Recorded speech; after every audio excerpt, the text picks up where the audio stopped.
A menos que esté por iniciar su negocio, la implementación de las arquitecturas sin servidor, también conocidas como serverless, probablemente signifique migrar las aplicaciones existentes o al menos conectar las nuevas aplicaciones sin servidor a sistemas existentes.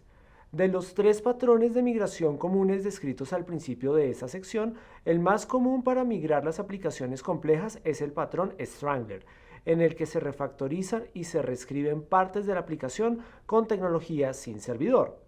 En muchos casos, esta migración coincide con la descomposición de un monolito para implementar microservicios basados en eventos. A continuación se presentan algunos aspectos que debe tener en cuenta al momento de planificar su enfoque.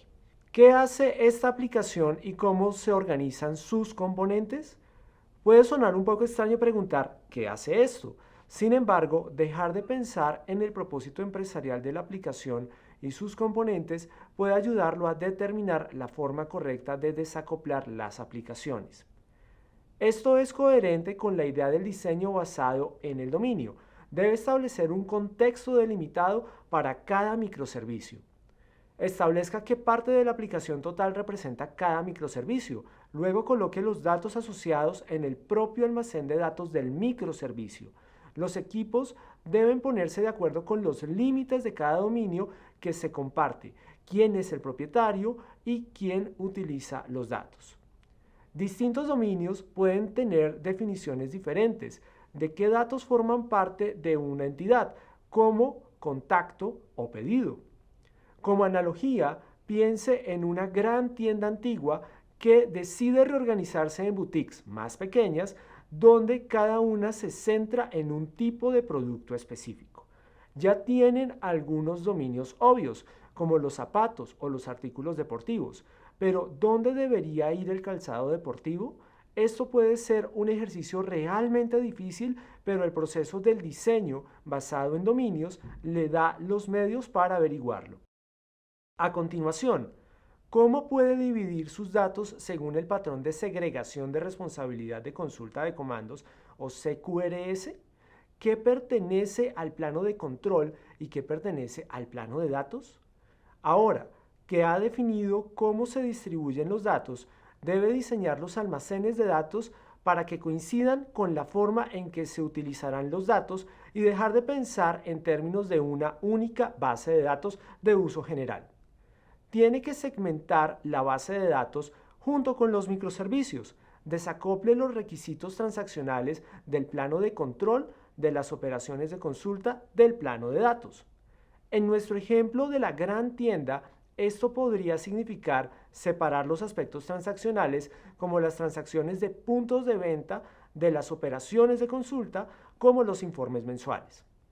Esto le permite crear y escalar los componentes de forma independiente en función de las opciones de almacén de datos que coinciden con los patrones de acceso. Elija su base de datos para transformar los datos en información de la manera más eficiente, aprovechando las características de las bases de datos personalizadas. ¿Cómo se escala la aplicación y qué componentes motivan la capacidad que necesita? Una de las grandes ventajas del desacoplamiento de componentes es que ya no tiene que asignar capacidad a todo el sistema para cumplir con los requisitos del rendimiento del componente más exigente. Cada componente puede escalarse de forma independiente. Puede comenzar la migración apuntando a los componentes que aumenten sus necesidades de capacidad. ¿Tiene tareas basadas en programación?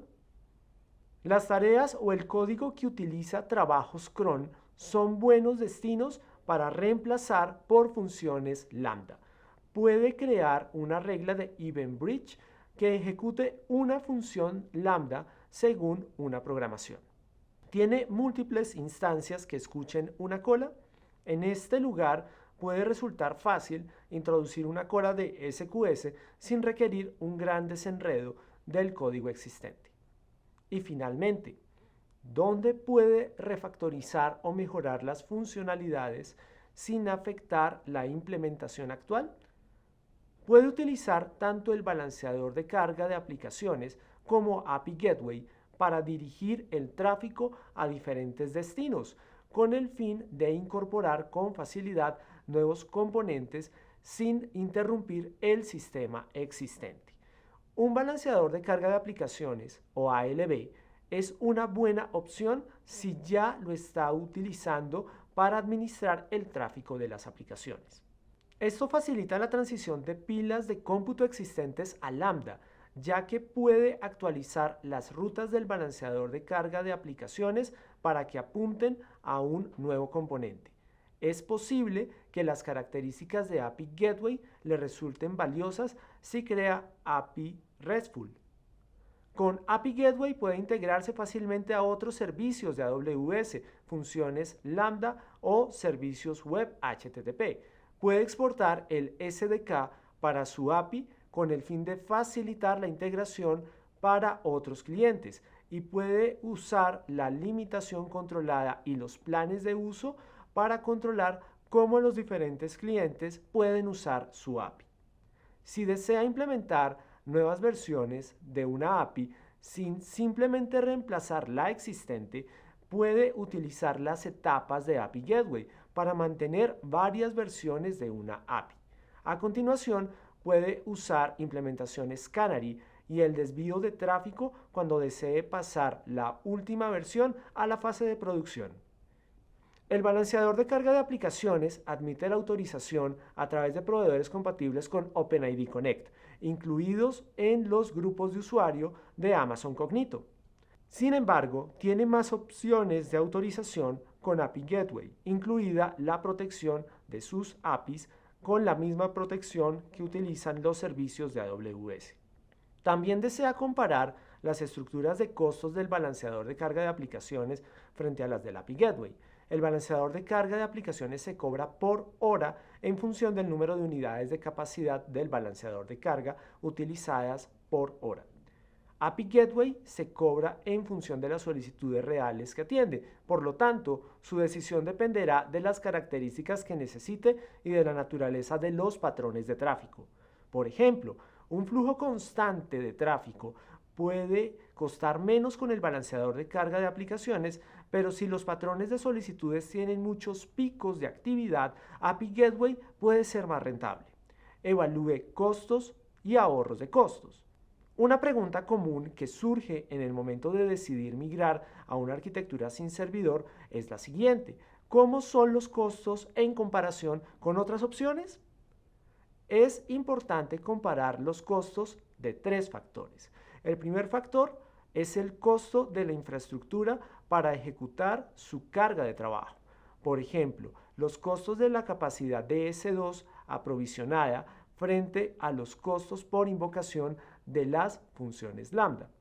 Lo segundo es el esfuerzo de desarrollo para planificar, diseñar y aprovisionar los recursos en los que se ejecutará la aplicación. Y tercero, el costo del tiempo de su equipo para mantener la aplicación una vez que está en producción.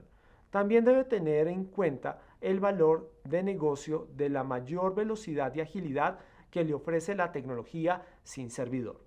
Después de la curva de aprendizaje inicial y la inversión para descomponer las aplicaciones existentes, podrá actualizar sus aplicaciones con agilidad.